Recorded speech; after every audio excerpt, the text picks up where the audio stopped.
大白旗，這是什麼中國人民解放軍？我操，英勇偉大，战无不勝，攻无不克，怎麼能投降呢？我操，这，我跟你说，小时候我们住在军队大院，还有一個好處，我小時候啊是可以免費看電影的，因為我們部隊大院裡邊有那個電影放映隊。我他媽小時候最瞧不起的就是俘虜啊，就是戰俘，我最瞧不起就是戰俘。我小時候覺得他媽的咱們解放軍啊，咱們他媽的紅軍、八路軍，咱們永遠是人民的隊伍，咱們永遠他媽象徵着正義、和平、解放，我們就是永遠是要打勝仗的。萬一啊敵人反撲的凶，把我們包圍了，我們他媽一定不能當俘虜，我們要抵抗到最後一秒、最後1分鐘，臨死我要他媽拽幾個墊背的，我要跟他同歸於盡。不光是我這麼想，我個人覺得啊，我很負責任告訴你，我們班男生都這麼想，女生那時候不太熟，沒有問過，但是男生小朋友小男孩，因為我们經常玩打仗的遊戲嘛，沒有當俘虜的，哪有當俘虜的？我操，當俘虜的還是同歸於盡的，最後炸藥包啊、手榴彈給拉，操，跟你們同歸於盡，抱着你們玩啊，這是真的。我直到10幾歲的時候，我都這麼想的。我這個概念直到18歲的時候，我都不認為有什麼太大的問題，因為那個10幾歲的時候呢，當時跟越南還在打中越自衛還擊戰嘛。那個時候中國的解放軍戰士啊，在老山前線啊，就是張幼俠他們打仗的時候，每個人胸口啊這兒有一個紅繩，繩上拴着一個手雷，那時候已經不用手榴彈了，用那個香瓜手雷，這麼大的，是就像個大鵝蛋似的那手雷，他用那個繩啊，紅色的繩綁着手雷就跟一個那個護身符一樣，那叫什麼呢？制式的啊，每個前線的戰士都有一個，都掛一個啊，流行，那叫光榮彈。就萬一被敵人掏了毛耳洞，因為他們都在毛耳洞裡邊啊，就是在這個單兵散兵坑裡邊趴着，在那過夜。有的時候越南特工就會摸上來啊，摸上來之後就弄你，弄你的時候，有的時候給你綁走了。那這個光榮彈就是最後1分鐘啊，最後1秒鐘拉響，跟敵人同歸於盡的啊，這叫光榮彈。你聽這名兒你就知道這是一個啥，這是一個什麼概念啊？光榮，臨死我拖幾個墊背的，絕對不能讓敵人抓了俘虜。其實雖然我當時沒穿褲子，我他媽也沒拿槍，因為在睡覺嘛。然後在被窩裡忽然被敵人衝進來，敵人全副武裝，我操，我光着個屁股在被窩裡睡得半睡半醒，然後就被敵人一拳打懵，這很正常啊，那就被抓俘虜吧。但是非常的這個丟人啊，給家裡邊，給他媽的家人啊，給單位啊，給他們部隊都丟人，所以一定要拉這個東西，每個兵都有。我當時看那些什麼兵器知識啊，我上初中定的那些兵器知識、航空知識都有這方面的報道啊，這個都是一個對電影裡邊也有多有啊，電影裡邊多有報道，比如說什麼黑豹行動啊，當年的那些講中越自衛還擊戰的這些電影都有這個。我第一次受到震撼啊，我他媽知道中國共產黨的軍隊就是偉大的中國人民解放軍居然能夠成建制的被俘。啊，我能理解1、2個被俘，為什麼？第一，總有那個他媽的軟骨頭；第二，有的時候你暈過去了啊，比如說敵人一顆炮彈，我操，給你炸懵了，你當時昏死過去了。等你再醒過來的時候啊，你沒有穿越到三國啊，你也沒有穿越到大秦，然後你他媽的完蛋了，我操，你被他媽穿越到了敵人的俘虜營裡，這是可以理解的啊，這不會太多的嘛。但是我在初中，當時我大概初2、初3，我們每年開春季運動會，5一左右開運動會的時候，大家就看一些雜誌嘛，因為沒有什麼特別好看的，有什麼奧秘呀、飛碟探索呀、兵器知識，還有一個小朋友帶了一本書，叫巨濟島回憶錄啊，那本書挺值得一看的，是中國戰俘營啊，中國朝鮮戰俘那個一個中國的解放軍的。一個解放軍報或者解放軍什麼的，就正規中國的那個記者寫的報告文學。那個時代啊，就是你想我上初中的時候，大概是88年，87、88、89啊，這90這幾年，那個時代是胡耀邦的時代，胡耀邦、趙紫陽的時代，他非常開放，非常包容，什麼東西都敢寫。你像王蒙寫《堅硬的西周》，就是影射鄧小平，就敢公開出版，還得他媽的文學獎。王蒙還當文化部副部長，就是這都什麼的那賈平凹的那些小說，其實挺反動的。白鹿原啊，這你看明白之後都是他媽反共了。什麼紅粉啊，那個還有余華寫的《活着》啊，這都是那個年代的啊，90前後。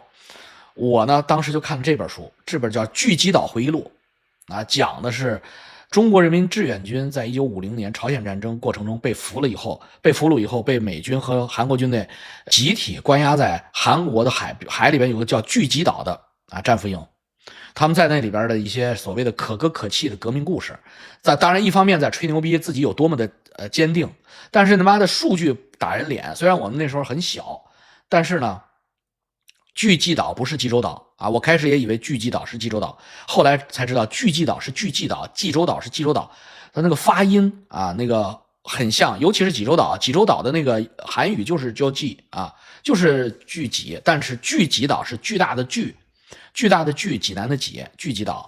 巨島應該不是濟州島，因為我在濟州島的時候沒有看到戰俘營遺址啊，所以我猜巨擊島是另一個島，小一點的島。你們可以現在擴展閱讀，巨擊島，巨大的巨，濟南的濟啊，巨擊島戰俘營。哎呦，那個他媽的，我當時就有點，我的三觀有點震碎了啊！就是傻逼小粉紅三觀為什麼開始碎裂了？因為他雖然是解放軍的記者寫的，就是現役解放軍的那些記者，其實所謂的文膽們寫的，在吹噓解放軍戰俘的這個勇武啊，在戰俘營裡邊什麼的俘虜美國將軍啊，跟戰俘營的這個什麼甄別啊做鬥爭，一定要回到中國大陸。但是有這麼幾個事兒，他媽的打擊了我的自信心，打擊了我的狂妄。第一呢，人數，那你要說幾百個戰俘，甚至2000戰俘，那咱能理解。為什麼美國俘虜還1萬多呢？咱們解放軍，咱們志願軍抓了1萬多美國俘虜呢，咱們英勇的人民解放軍有個1800人被打懵了啊，被綁走了，正常啊。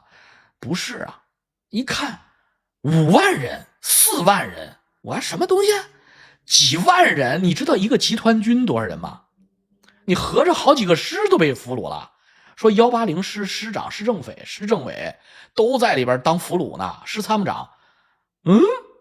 這什麼情況啊？說180是在退路的時候，在退却的時候，整團、整營、整連的成建制的被俘啊！那你们小粉紅當時就碎裂了。啥？中國人民解放軍就我們生長的這個大院啊，叔叔爸爸們整團的投降，沒有被敵人弄到彈盡糧絕，最後一顆子彈打完，就是投降啊，就是投降了。哎，那打白旗，這是什麼中國人民解放軍？我操，英勇偉大，戰無不勝，攻無不克，怎麼能投降呢？我操，這是第一個。他雖然沒說，但是他那邊寫着就露出來了，說當然那個誰那個敗類，他罵那個敗類啊，那個是不是團長貪生怕死，躲在一個小山丘裡邊，美國人包圍上來以後，他就直接投降了。他還帶着他的親兵啊，他那護衛隊幾十個人投降了。他們投降了以後呢，就大家就都沒心氣了，就都投降了，就都走出來了。哎，這他話實話說出來是第一。第二呢，說到了戰俘營以後啊，進去戰俘營以後，美國人啊沒打他們啊，美國人對他們很好，還給他們放風，還讓他們打籃球。結果呢，什麼人打他們呢？說他們是國民黨戰俘打他們。那等等，國民黨不都在台灣的嗎？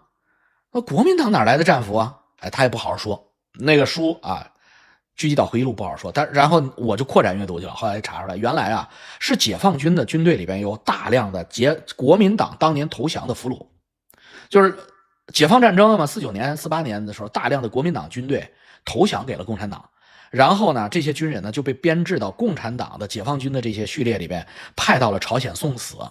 然後那不出意外的，出了意外的，就是大家都被俘虜了，都被俘虜了以後，到了戰俘營以後呢，這些國民黨老兵呢就竄出來了，我操，就開始自願的組織了什麼，就是那個監獄戰俘，就是類似自衛隊吧，或者警衛隊，啊，他自願組織的反共救國警衛隊，然後呢打這些共產黨這些黨委書記什麼政委啊，就是政委啊什麼指導員啊，只要他們能查出，因為他們都知道啊，彼此都認識啊，往死裡打殺啊。然後呢，共產黨這邊呢也他媽不客氣啊，也針鋒相對，死硬共產黨也組織了針鋒相对的戰俘營，鬧到什麼程度啊？北朝鮮那邊沒出現這個，北朝鮮戰俘更多，沒出現這種情況，就中國戰俘這邊出現這種，鬧到什麼程度？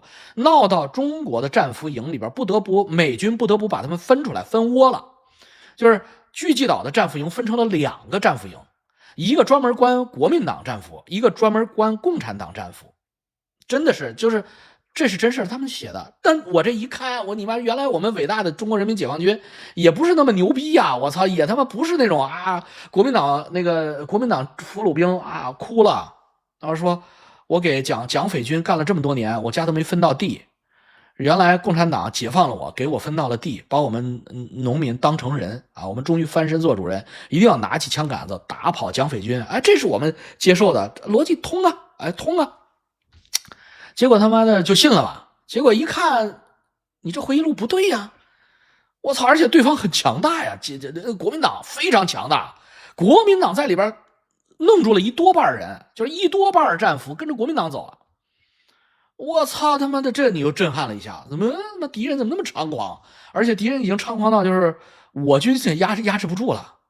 這個就是這些真相一點一點就撕裂了哦，原來就開始，然後第三大撕裂，這本書給我傻逼的小粉紅世界觀第一次暴擊啊，開始出現碎片。第一個大撕裂人多嘛，被俘那麼多人，你抗美援朝一共才有多少人吶？你出兵一共多少人啊？你平時的活躍戰士大概也就20-30萬人，因為他是輪着上的嘛。那你他娘的被俘就這麼多萬人。都他媽大幾萬人啊，戰俘啊！哎呀，4-5萬我記得是。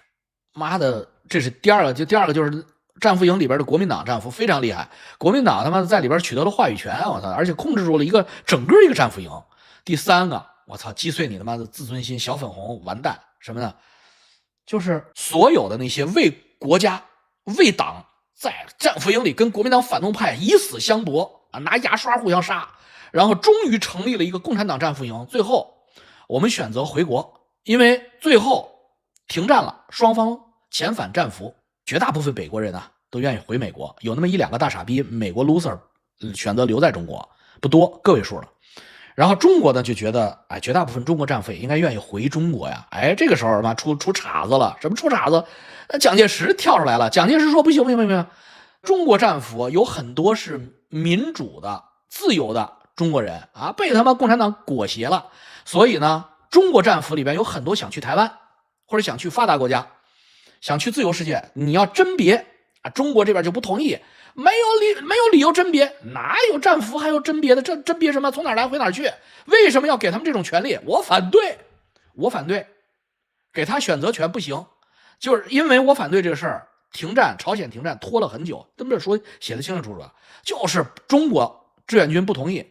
你戰俘你沒有必要甄別，最後聯合國出面啊，必須甄別，你不同意就打下去，老毛也慫了，打不動了啊，那最後那就甄別吧。甄別，你們知道哪2個國家的人甄別嗎？有2個國家的人來甄別，那本書裡邊記得特別細，不是美國和英國，當然不能了，美國、英國、加拿大這都是什麼參戰的敵人，不能甄別。中國人不相信啊，2個國家，一個印度，一個瑞士，瑞士軍官和印度軍官。啊，沒有參戰啊，是中立國派過去，組織了大概180個人的印度軍官和瑞士軍官，一個一個問4-5萬啊，4-5萬中國戰俘，一個一個問，你現在絕對安全啊，你身邊沒有任何人，你身邊只有我們這個中立的聯合國，我是印度人，他是瑞士人，這是個翻譯啊，你的所有的話都保密的，你自己選，你是到3個選擇 ：A 回中國 ，B 去台灣。C 去發達國家瑞士，你想這個時候人的素質就體現出來了。你跟我們今天的拿清教觀眾肯定選瑞士，我要去瑞士，我操，這不是一步登天了嗎？這不就是破瓦法嗎？我這一輩子沒幹好事兒，我操，我死的時候忽然大徹大悟，直接飛升西天，我就不用修行81難了。去瑞士的真有，不多，大概有大幾千人選擇了去台灣啊，是1万人左右吧。我忘了数，你們可以擴展一下，1-2萬人去了台湾。哎呦，蔣介石在那敲锣打鼓，他媽的，蔣介石，你要是有邏輯，有我這個教友这個常年培訓，你就知道一定要去台灣。為什麼？因為老蔣當時戰敗了，老蔣戰敗縮在台灣，他急需要臉兒，你去不就是花花轎子大家台，你給老蔣臉去了嗎？所以你在台灣一定會被重用，你可不能回大陸。回大陸是勝者，我操！你又是個俘虜，你回大陸的時候，他怎麼可能優待你呢？你现在在戰俘營裡有好多漂亮的女兵過來，中國大陸派回去的漂亮女兵遊說他們，你看大崽兒在抖着，你看呀、你小芳想你啊，你回村裡，我們都給你安排這個他媽的媳婦兒啊，咱就回村裡，咱现在都是社員，都有地啊，都分到地了，咱分上10亩地，老婆孩子热炕頭，你看小芳就願意嫁给你，你天天日子多舒服，真的這麼幹啊？這幫傻逼真信啊，因為他們是農民啊。我跟你說啊，就是他媽的中國大陸的這幫傻，說去台灣老兵也不太好，你懂個屁！我操，那看幾本書，不知道自己是誰了。你跟誰比？你跟毛泽東比，他是過得不太好。你他媽的去台灣，你要跟誰比？你要跟他媽回中國大陸的這些老兵，去瑞士的老兵比，你他媽比，你要有個邏輯，你他媽不能跳，你練气气的，你練气气的比，你杂役員跟杂役員的比，你他媽跟元英老祖比個雞巴毛啊！